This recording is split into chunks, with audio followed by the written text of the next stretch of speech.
Disclaimer. This material is for entertainment purposes only, and for no other purpose. Please consult a legal professional for proper legal advice, including understanding what this document means. Please consult the actual legal filings for all legal uses.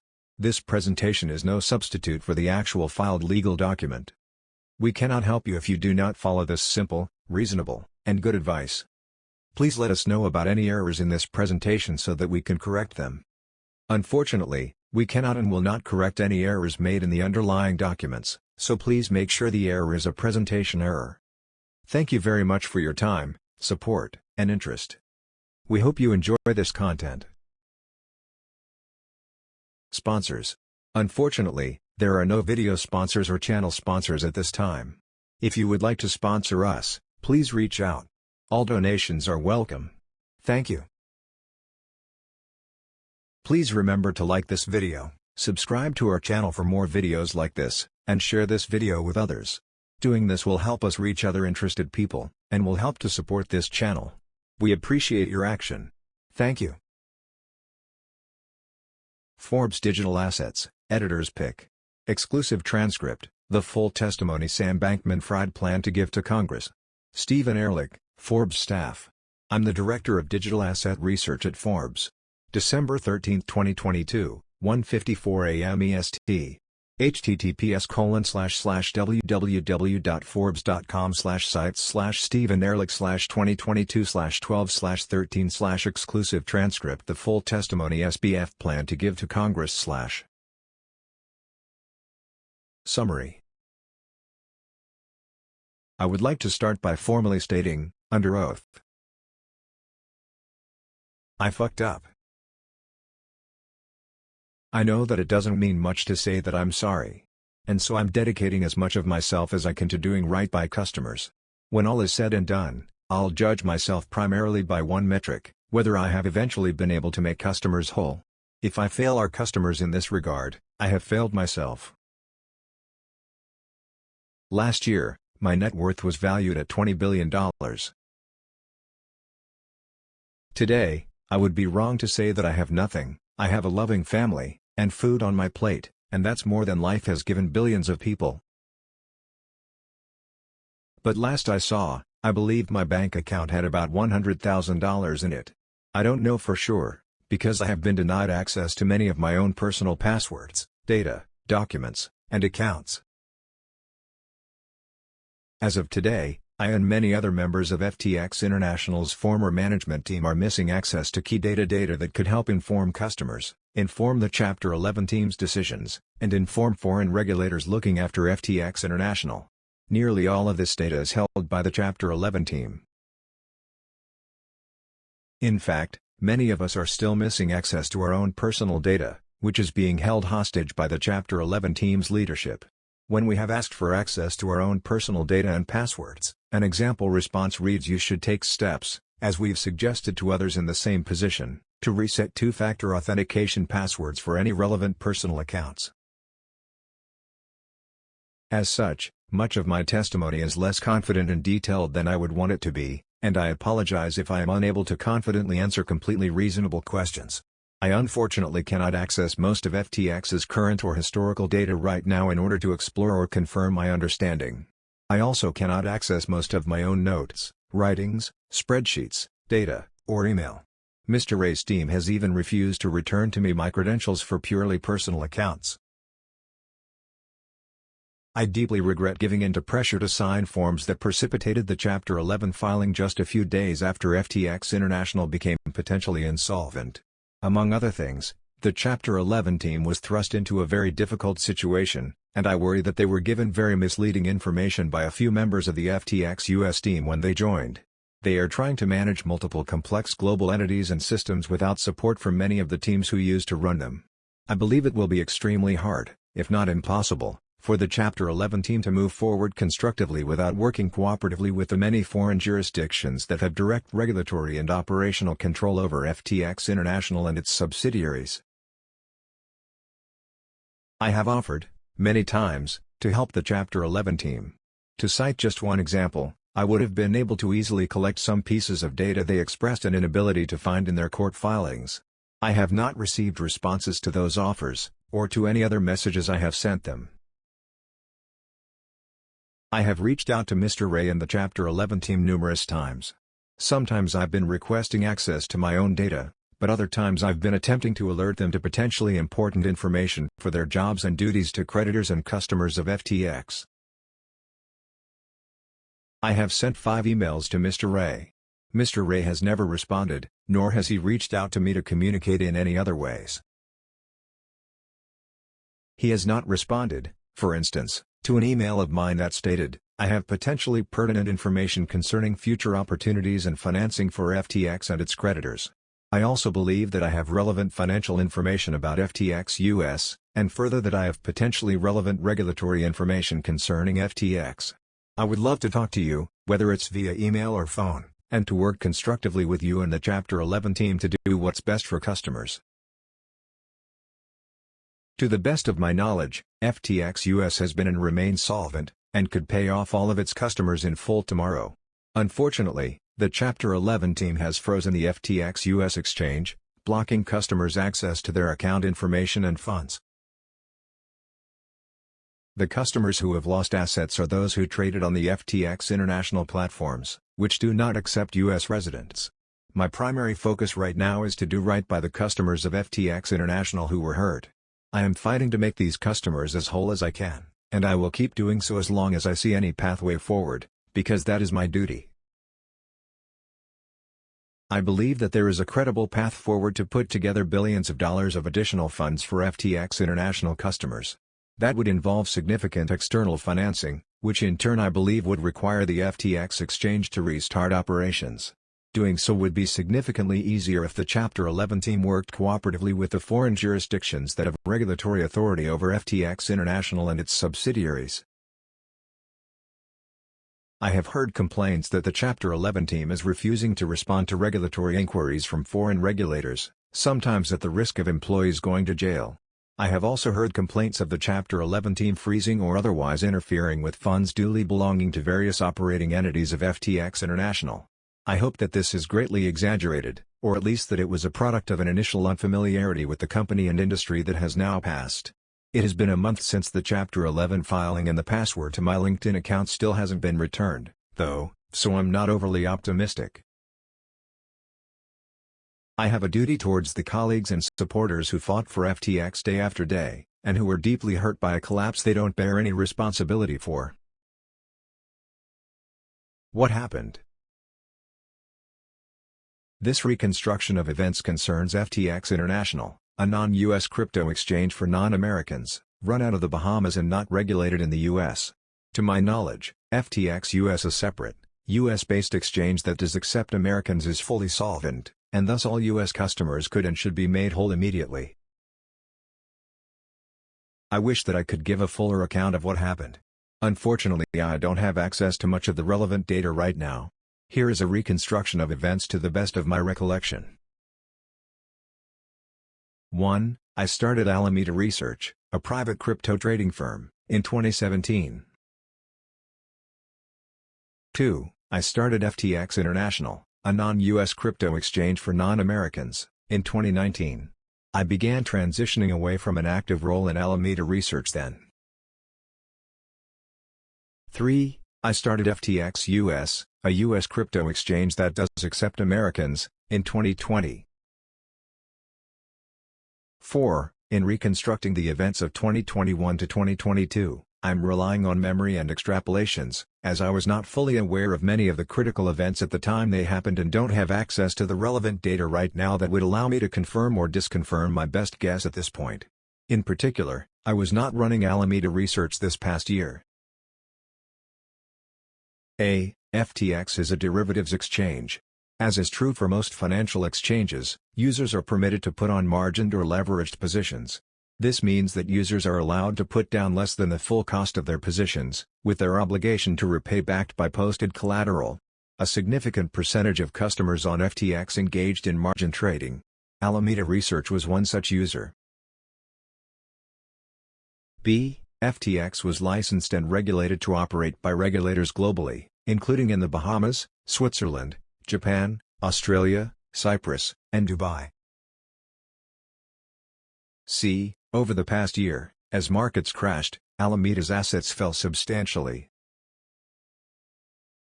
1. In late 2021, I believe that Alameda Research likely had a net asset value, NAV, of substantially over $50 billion, mark-to-market. 1. I believe that Alameda was likely leveraged long, perhaps about 1.1 times leveraged. That is, it had corresponding assets for roughly 90% of its position, borrowing the remaining 10%. That was roughly 1/20th the maximum leverage FTX allowed, and roughly 1/3 of the leverage assumed by the average FTX margin trader. 2. In early November 2022, over a 3-day period, the market value of assets that Alameda Research held declined dramatically, I believe by more than 50%. 3. After that crash, Alameda had, to my knowledge, roughly $11 billion of assets and roughly $11 billion of liabilities, mark-to-market, including its position on FTX. However, many of the assets were not very liquid, and could not be quickly sold. I believe that roughly $3 billion of the assets were highly liquid, leaving a liquidity shortfall of roughly $8 billion. 4. This is a very rough approximation of Alameda Research's net assets and liabilities over time, in billions. I do not have access to all of this data now, and did not know much of this at the time, thus these numbers may well be incorrect or incomplete. Now, assets, $11 billion. Liabilities, minus $11 billion. NAV, $0 billion. Liquid, minus $8 billion. October. Assets, $21 billion. Liabilities, minus $11 billion. NAV, $10 billion. Liquid, minus $8 billion. Pre-Luna. Assets, $66 billion. Liabilities, minus $15 billion. NAV, $52 billion. Liquid, minus $8 billion. Late 2021. Assets, $114 billion. Liabilities, minus $15 billion. NAV, $99 billion. Liquid, minus $8 billion. 1. D. At the same time, there was a run on the bank on FTX. There were, I believe, roughly $4 billion of client withdrawals per day, starting shortly after Changpeng Zhao, CZ, Binance's CEO, tweeted on November 6 that he would sell all of his company's holdings in FTT, a token that Alameda Research had substantial holdings in. This put extreme pressure on FTX, and forced the exchange to margin call substantial customer positions. Alameda Research was not able to deliver sufficient liquid assets for its margin call, and defaulted against FTX International. Thus, FTX International was unable to meet customer withdrawal requirements. What went wrong? A large number of things had to go wrong for this to happen. Because I was not running Alameda, I was not aware of some of the critical events at the time. But I was running FTX, and that means it was ultimately my responsibility to do right by FTX's customers.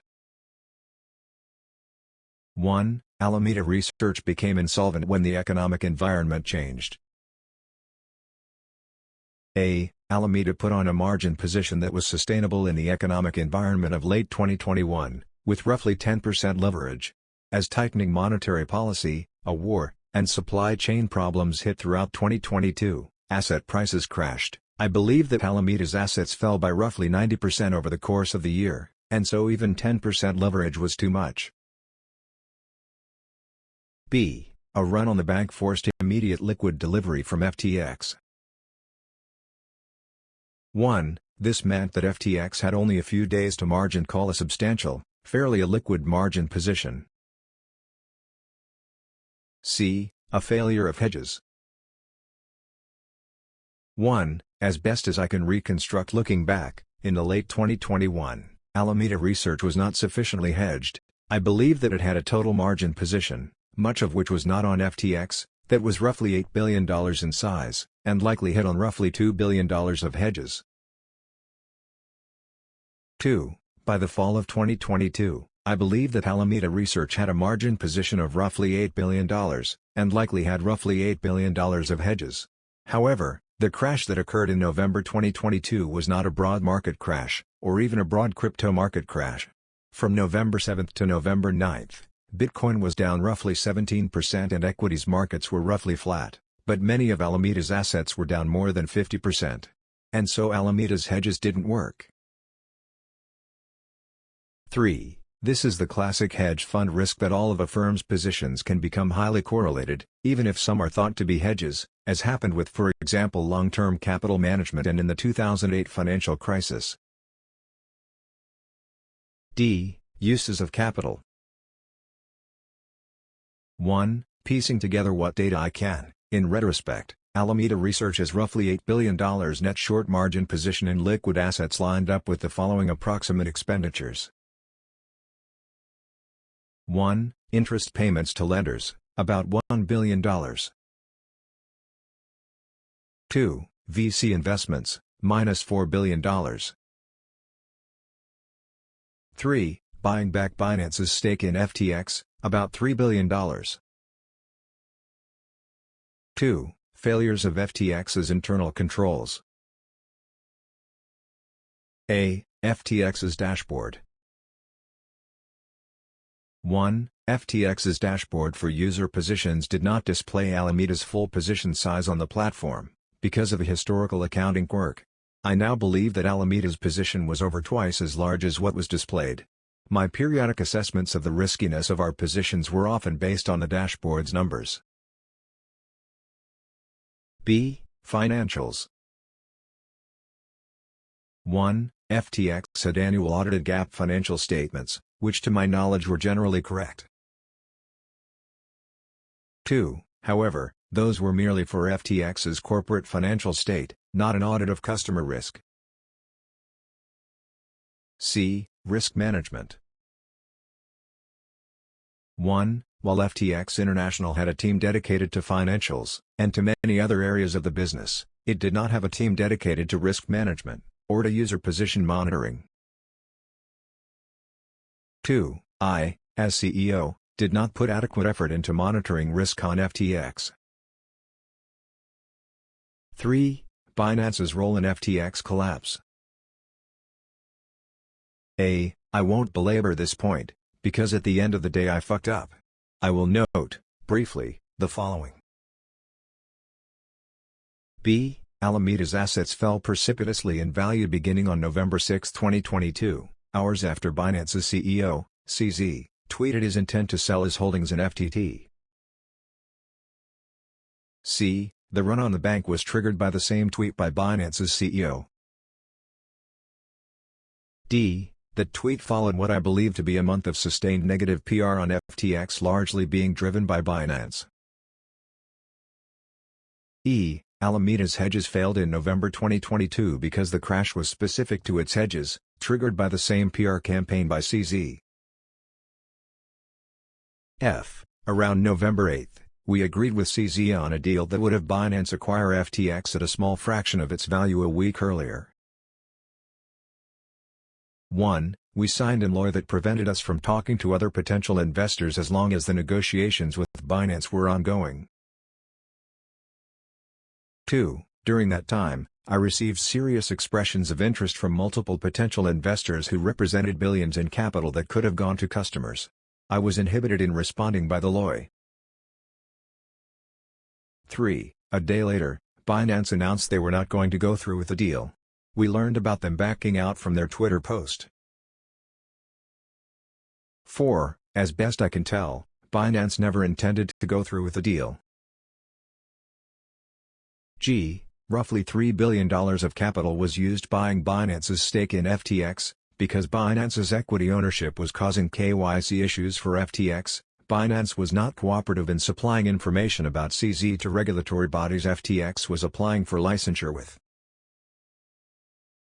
H. A few months ago, FTX was generally considered to be Binance's most significant competitor globally. After the crash, Binance has averaged roughly 70% of global cryptocurrency volume, up from roughly 50% before. There are reports that, due to its increase in market share following FTX's collapse, Binance might be able to avoid regulatory enforcement. https://www.reuters.com/article/fintech crypto Binance DOJ I Dusk 2 Swazi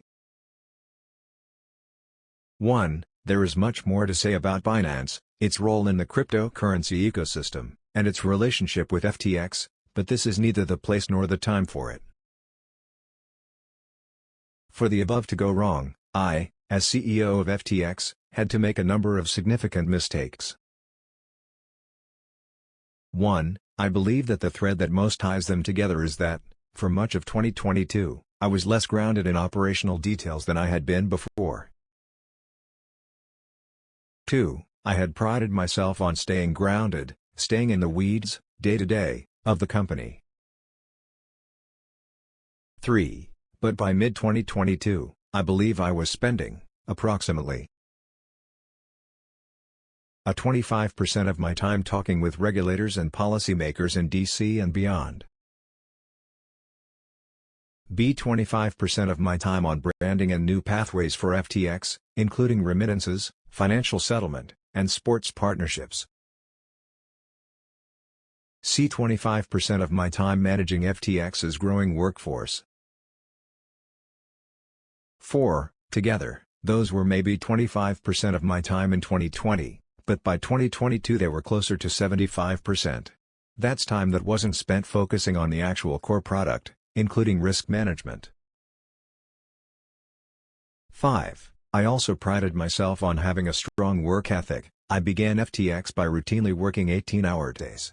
But for much of 2022, I believe that I was working about 30% less than I was used to. And even when I was working, I was less focused and disciplined than I used to be. 6. I thought that I could hold FTX together despite the expansion. I was wrong. I bit off more than I could chew, and ended up failing to focus on risk management. I deeply regret what happened, and I would give anything to be able to go back and put in place the detailed oversight and risk management that I should have. Right now I'm focusing on what I can do to make customers whole, and reflecting on what I did wrong. There are a number of things I wish I had done. Among those: 1. I wish that I had operated FTX International with a consistently high degree of transparency to myself, and our employees, and customers, and regulators. A. We were transparent about market data and access and fees and many other things. B. We were not transparent even internally, even to ourselves about assets, and margin, and positions, and risk. C. I wish that I had ensured we built out public monitors that displayed 1. Total client balances. 2. Total blockchain balances, and the corresponding addresses. 3. Total bank and fiat balances that were in FTX's name. 4. Total bank and fiat balances that were in a payment processor's name. 5. Total margin position size, and total futures position size, and the amount and types of collateral that were utilized to support those. 6. The treatment of margin and risk on all accounts. D. I wish that we had deployed 1. Public API endpoints to pull the above data. 2. Private API endpoints that served anonymized versions of account balances and risk to regulators for oversight. 2. I wish that, when the cracks began to show, I had communicated openly with our employees, users, and community, rather than freezing up and remaining mostly quiet per lawyer's instructions as people wondered what was happening. 3. I wish I had not clicked on a button on DocuSign at 4:30 a.m., leaving some of FTX under destructive leadership. And I deeply regret not taking the advice of employees and supporters who knew what Chapter 11 would mean for customers. I received a call from a regulatorily experienced advisor who I deeply trust and respect, shortly before 4:30 a.m., imploring me not to do it. What they said felt correct to me. I talked with my counsel, who strongly pushed back. In retrospect, I can confidently say that they were right and my, now ex-counsel was wrong. 4. And more than anything else, I wish that I had remained grounded, and spent at least as much time focusing on and safeguarding user assets and risk as I did on branding and partnerships. Chapter 11. Between November 6 and November 10, I received a large number of calls from prospective investors, many of them potentially interested in contributing more than $1 billion of financing. Together, there was substantially more strong interest than what it would have taken to make all customers immediately whole. Starting on November 8, I was put under extreme pressure to file for Chapter 11. 1. Most of that pressure came from Ryan Miller, the general counsel of FTX US and a former partner at Sullivan & Cromwell, SNC, and Sullivan & Cromwell itself. 2. Sullivan & Cromwell was one of the primary external law firms that represented FTX US as well as FTX International at the time.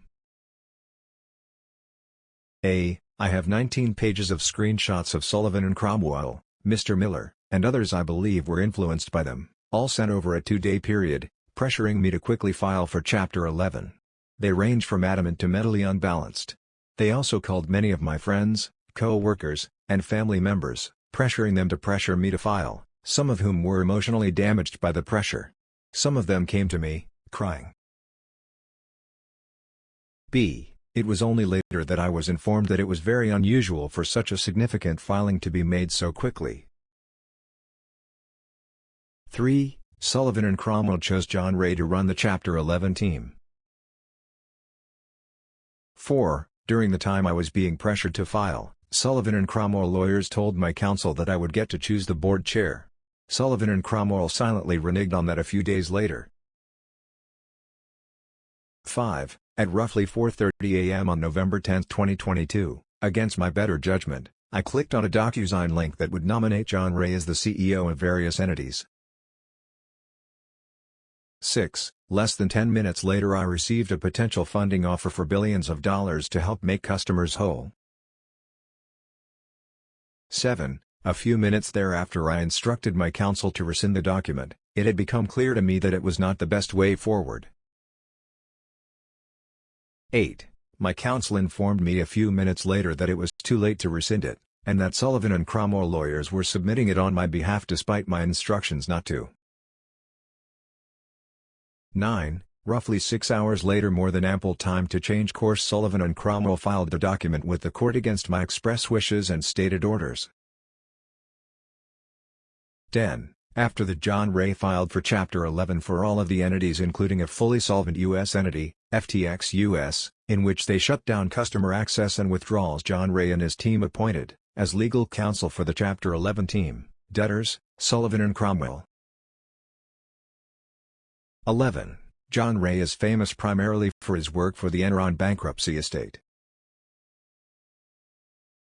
Sullivan & Cromwell recommended John Ray to manage the FTX bankruptcy. In the Enron bankruptcy, law firms including Sullivan & Cromwell were paid roughly $700 million in fees from funds that would otherwise have gone to creditors.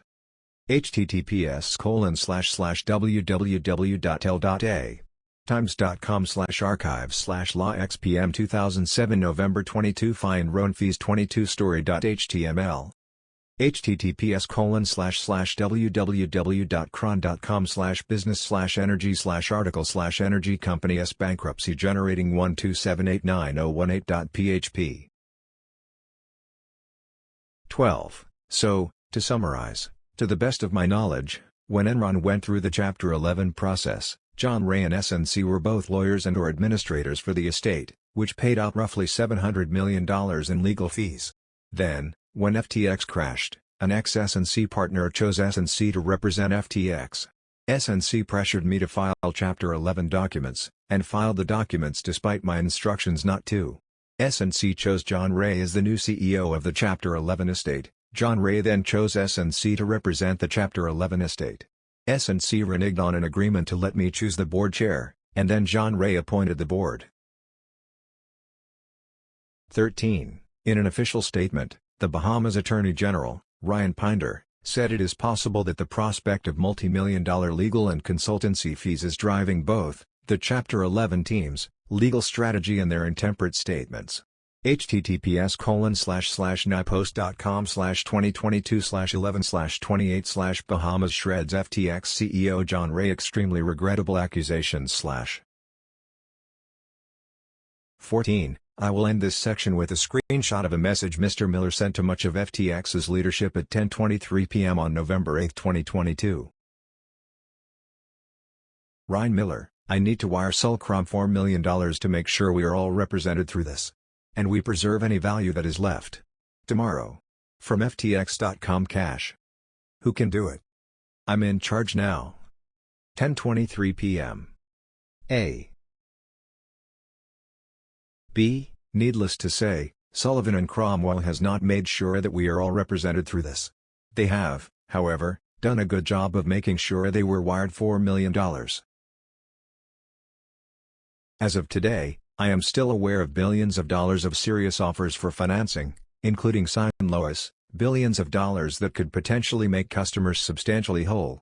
However, I believe that all of those are conditional on FTX being restarted as an exchange. I sincerely hope that all of the global teams working on FTX are seriously considering such a possibility, because I believe it would drive a large amount of value to customers and creditors. I hope, at the very least, that all global FTX entities are prioritizing allowing customers to get access to their account data and history. However, I admit I am not optimistic about some parts of the process. I have not myself witnessed any progress by Mr. Ray's team towards raising substantial funds or restarting the exchange. In the few days prior to the Chapter 11 filings, Mr. Miller said, referencing my plans, that a capital raise was a 0% likelihood. And in response to my desire to keep FTX active, Mr. Miller said there's nothing to save Sam. And as of today, FTX US is off and US customers cannot even access their account data, let alone withdraw. To my knowledge, FTX US is solvent, and could make all customers whole. I'm surprised and saddened that it has not. I understand that the Chapter 11 team has been placed in a very complex and difficult situation. I regret placing them there. I both regret the oversight that allowed for insolvency in the first place, and what I believe to be an overly rushed and improper transfer of control and filing. I have heard very good things about many members of the Chapter 11 team, especially those from Alvarez and Marcel, and believe that they could be extremely valuable members of a more global process forward for FTX. FTX International's jurisdictions. To my knowledge, the serious problems that occurred as a result of the crash in early November all happened on FTX International. FTX US was not generally affected, and remains, to my knowledge, fully solvent. There are currently multiple insolvency proceedings around the world in Delaware, the Bahamas, Australia, and more. A few relevant facts, to my knowledge. 1. FTX International is a separate entity from FTX US, neither entity is a subsidiary of the other, nor are they subsidiaries of the same holding company. 2. FTX International does not accept U.S. customers, is not based in the United States, did not maintain a significant U.S. workforce, was not regulated in the United States, and was not operated out of a U.S. entity. A. FTX International's terms of service prohibited customers from the following locations from accessing the platform: United States of America, Cuba, Crimea, and Sevastopol, Luhansk People's Republic, Donetsk People's Republic, Iran, Afghanistan, Syria, and North Korea. 3. FTX International's headquarters and primary office are in the Bahamas. 4. FTX International had nearly 100 employees in the Bahamas, and did not, to my knowledge, maintain any employees primarily based in the United States outside of U.S. legal counsel. 5. FTX International is regulated in a large number of jurisdictions, including the Bahamas, Australia, Cyprus, Switzerland, the UAE, Japan, and others, but not the United States. 6. The primary operating entity of FTX International was FTX Digital Markets Limited, FDM, in the Bahamas. 7. The majority of the mind and management of FTX International worked for FDM in the Bahamas. 8. The primary regulator was the Securities Commission of the Bahamas, overseeing FDM. 9. I believe that the majority of users faced FDM, and the majority of assets were of users who faced FDM. 10. FDM is not part of any Chapter 11 process. FDM was placed under the oversight of Joint Provisional Liquidators, JPLs, by the Securities Commission of the Bahamas roughly a day prior to the initiation of the Chapter 11 process, and was not included in any Chapter 11 filings. 11. The JPLs have filed for recognition in Delaware court as the primary insolvency process. 12. I do not believe that Mr. Ray or any members of his team are the CEO or are on the board of directors of the primary operating entity of FTX International, and as such I do not believe that they have lawful jurisdiction over the preponderance of FTX International's insolvency proceedings. FTX US. American customers were protected, at least until Mr. Ray's team took over. 1. FTX US has oversight from a number of regulators, including for various of its entities the CFTC, the SEC, FINRA, and many state regulatory agencies, all of which, to my knowledge, are in the U.S. FTX International has oversight from a completely different set of regulators, none of which are U.S. regulators. 2. FTX US maintained a separate order book, matching engine, and user base from FTX International. 3. I do not believe that there was any large margin position on FTX US that went significantly insolvent during the period in question, or, for that matter, any other time. 4. To my knowledge, FTX US had segregated funds from FTX International, at least as of when John Ray became CEO of FTX US. 5. In fact, to my knowledge, FTX US is, and always has been, solvent. I believe that U.S. customers were not directly harmed by the events in early November, and that all U.S. customers of FTX and in fact all customers of FTX US, wherever they reside could and should be made whole immediately. 6. As of when I last had access to FTX US data which was on or around November 10, 2022 to the best of my knowledge FTX US had net assets in excess of customer liabilities, of roughly $350 million, with no insolvent customer positions or corporate mismatches between assets and liabilities that could make a substantial impact on the above number. 7. Given the above, I believe that A. U.S. customers' assets were successfully safeguarded. B. U.S. customers could be made whole immediately. C. U.S. customers should be made whole immediately.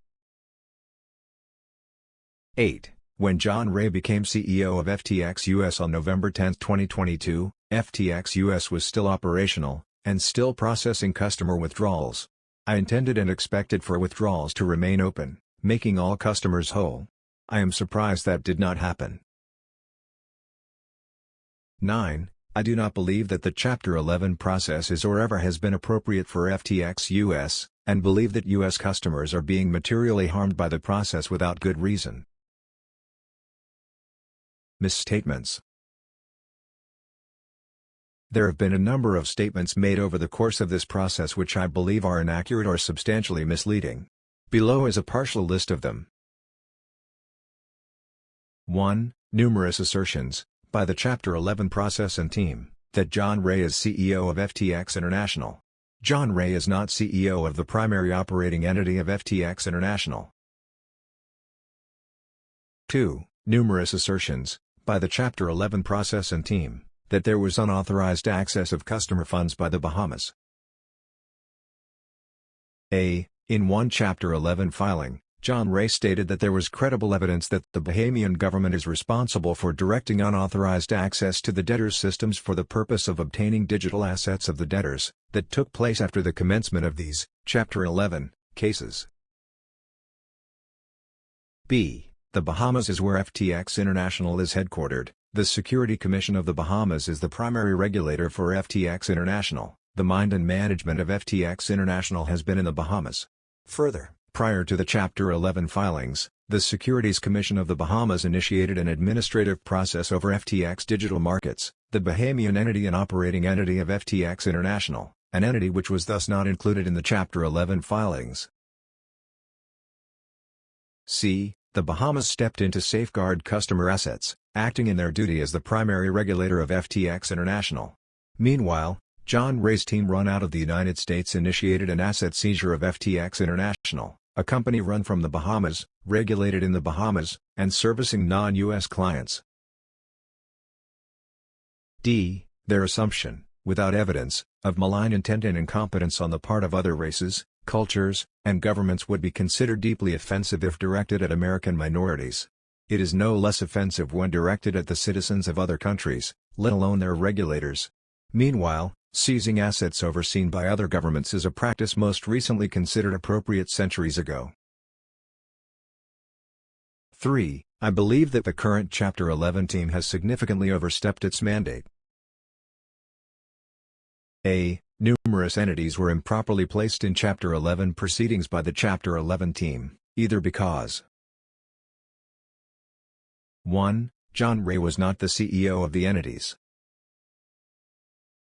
2. They were not owned by FTX, FTX US, or Alameda Research to begin with. 3. They are subject to other global insolvency processes that preceded and thus supersede the Chapter 11 process, or 4. They were not filed properly.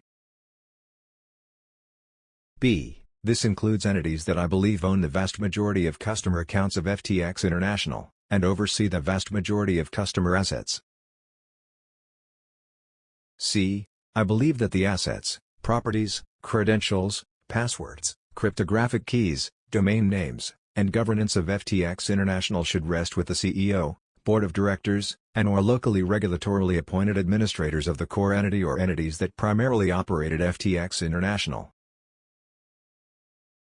1. Those are the entities that most of the customers of FTX International faced, that controlled most of the assets of FTX International, that housed the mind and management of FTX International, and that had ultimate governance over most of FTX International, during this global restructuring process. 2. I hope that Mr. Ray and the Chapter 11 team can agree with me on that. D. I believe that much of the current Chapter 11 team including Alvarez and Marcel among others is putting in a heroic effort to manage a difficult global business on very little notice, but that the initial and current leadership and direction they have gotten has been counterproductive. I further think that the leadership does not have legal authority to lead the global restructuring and financing effort, as they are not the current CEO, Board of Directors, or locally regulatorily appointed administrators of the core entity that primarily operated FTX International. As such, I believe they are acting outside of their mandate, defying law in multiple jurisdictions, and misappropriating funds that are the property of the primary entity of FTX International. I think that the Chapter 11 team would be extremely useful and better served working constructively with the legally and regulatorily valid global leadership of the operating entities of FTX International.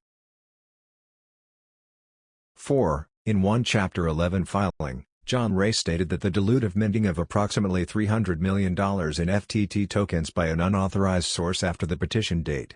There was no such minting, as block explorers would confirm.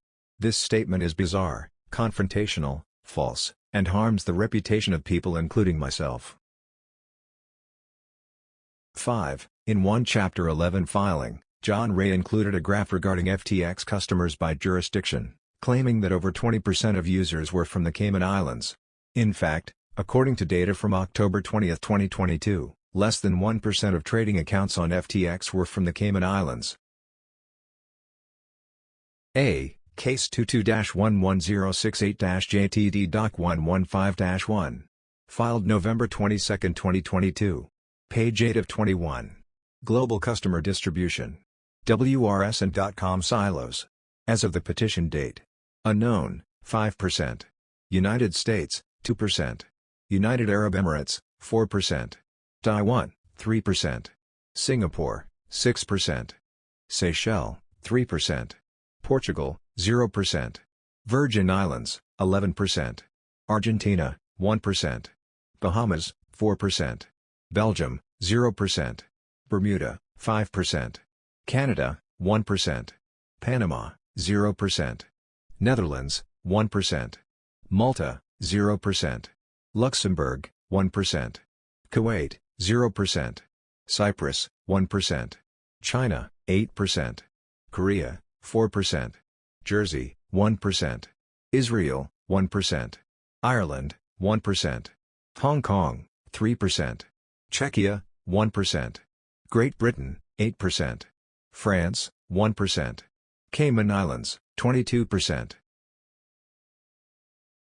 6. There have been various statements made by John Ray in filings about his own team's inability to produce data, including a complete list of who worked for the FTX group, daily reconciliation of positions on the blockchain, a list of their top 50 creditors that includes customers.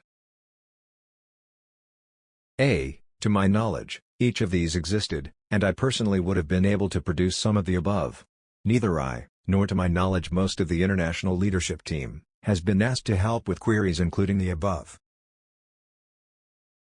B. I offered to help John Ray. I also alerted him to potentially significant information about the businesses.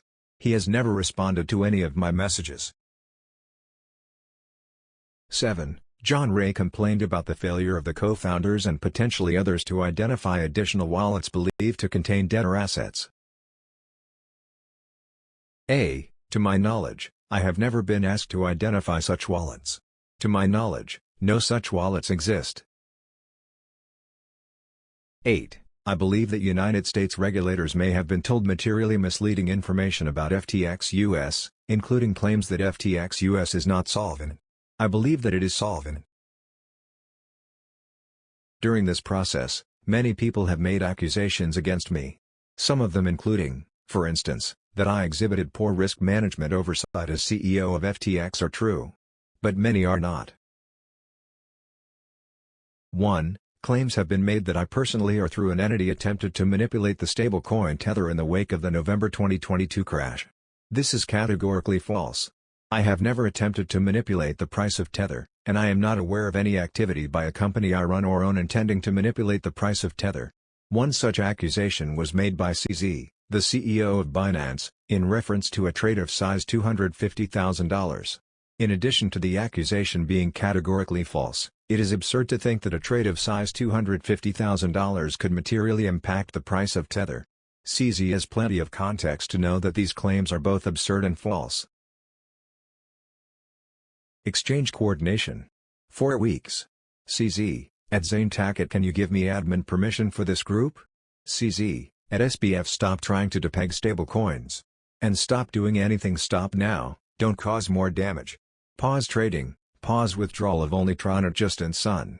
Let the rest play out. SBF, huh? CZ, the more damage you do now, the more jail time. SBF, what am I doing to stablecoins? CZ, news is that Alameda is shorting Tether on chain, supplying used on Aave, borrowing US Don. A. Exchange coordination. 4 weeks. Zane Tackett, ZT. ZT, https://ethers.io/x3155413220584113122132147726220. ZT, just to be clear, is this what you're referencing? ZT, the $250,000 swap? CZ, https://twitter.com/hakatradiza status/1590629973416693760. CZ, yes. SBF, so to be absolutely explicit, CZ, are you claiming that you think that $250,000 of USDT trading would depeg it? CZ, no, I don't think 100x that size will succeed, it just cause small issues here and there, and more work for market makers, etc. SBF, so you said stop trying to depeg stablecoins. Are you claiming that I was attempted to depeg USDT by doing a $250,000 trade? CZ, my honest advice, stop doing everything. Put on a suit, and go back to DC, and start to answer questions. SBF, thanks for the advice. I do kind of want to get clarity, though. Did you attempt to accuse me of trying to depeg a stablecoin by doing a $250,000 trade? CZ, anyone object me remove SBF from here? I think we should coordinate a bit to see how we best work together to help stabilize and restore confidence for the market. B. C, same as, B. D. In addition to CZ, media has breathlessly reported that a Tether official also believes that I attempted to manipulate Tether's price. https://www.wsj.com/articles/rivals worried Sam Bankman-Fried tried to destabilize crypto on eve of FTX collapse 116705973111. 1. Again, I categorically deny this claim. I have had respect for the intelligence and authenticity of Tether's leadership, and would think that they would be aware that such claims of manipulation are obviously false. I also understand that media can invent statements, and as such hope that this was just a case of media making something out of nothing, and that Tether's executives themselves did not fall into the realm of conspiracy theories. And, again, I would like to put in the official congressional record that the claims that I attempted to manipulate the price of Tether are categorically false. I have made large mistakes this year. But it seems to have given license to some parties to propagate claims that are ridiculous, destructive, and false. 2. Claims have been made that I personally or through an entity attempted to cause the implosion of Three Arrows Capital, 3AC, this year. These claims, too, are categorically false. I never took actions with the intention of triggering the implosion of 3AC, nor to my knowledge did any company I run or own. B. In addition to being false, the claims do not make sense to me. Alameda Research's own insolvency was triggered by a market crash, which in turn triggered FTX's insolvency. It would have been absurd to create a market crash in order to take out 3AC, and then in turn bankrupt my own businesses. 3. False claims have been made about buying out CZ's equity in FTX. On Twitter, CZ claimed that we decided to pull out as an investor in a thread chock full of lies. In fact, I reached out to CZ in 2021 to initiate discussions about buying them out of their stake in FTX. B. I initiated these discussions because, among other things, it was becoming increasingly difficult for FTX to operate with CZ as a significant equity owner. CZ was not cooperative in sending his KYC information to regulators that we were applying for licenses with. CZ threatened, at the last minute, to walk away from the negotiated buyout unless we kicked in an extra about $75 million or so. We ultimately agreed to pay the extra about $75 million because we were intent on severing relationships with CZ, something he undoubtedly surmised, and used to his advantage to extort an extra $75 million from us above the agreed-on purchase price. 4. Claims that Alameda Research would look at customer orders on FTX in order to front-run customers or hunt stop losses. To my knowledge, this never happened. To my knowledge, Alameda Research didn't have access to customer orders, let alone a desire to take advantage of them. 5. Claims that I have billions of dollars stashed away personally. I'm aware of a bank account which, as best I can remember, has roughly $100,000 in it. While I have taken loans out of Alameda in my own name, those were not generally used for personal consumption or savings, most were used to invest in the business. I believe that they were taken out of Alameda's trading profits, which I believe were in the billions of dollars prior to 2022. I was not involved in the structuring of any of these loans. They were handled by inside and outside counsel. B. As a believer in the effective altruism movement, my primary goal has never been personal enrichment. I'm motivated by a commitment to help bring happiness and alleviate suffering for others. My personal charitable donations, which starting in 2014 when I was working on Wall Street, vastly outstrip what's left in my bank account. I'm not sure that I'm going to be able to pay all of the legal fees I'm likely to rack up. And I'm not sure what to do about that. But for now, I'm mostly trying to divert whatever funds of mine I can find away from paying lawyers, and towards bringing value to FTX's customers. 6. Various conspiracy theories involving myself, Ukraine, and the DNC. Any theory that I conspired with the government of Ukraine to do anything other than what I stated I was doing, creating pathways for contributions to Ukrainians and to their defense, is not just false, but deeply offensive. Any theories that a U.S. political party was further involved in such a conspiracy are themselves categorically false and offensive. 7. Various claims that I created a hard partying culture at FTX. A. Our parties were mostly dinner and board games. B. I didn't have my first drink until I was 21, and to my knowledge have never been drunk. 8. Various claims that I am Jewish. A. Okay, technically this claim is correct. My name is Samuel Benjamin Bankman-Fried and my ancestors mostly arrived at Ellis Island in the first half of the 20th century. I'll leave it to the reader to guess why they came. B. But I don't think I need to spell out the implications being made.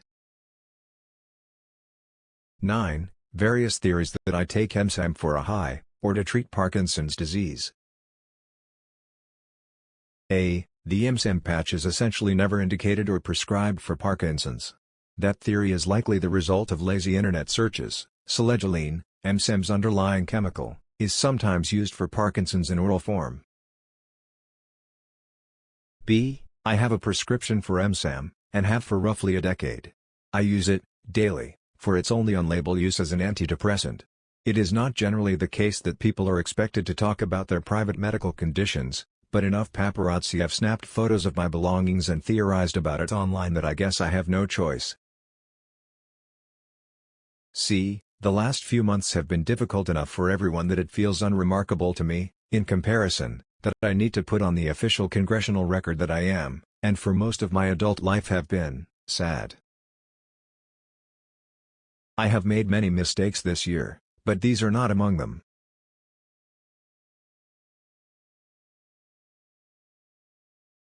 Thank you for your time. Please remember to like this video, subscribe to our channel for more videos like this, and share this video with others.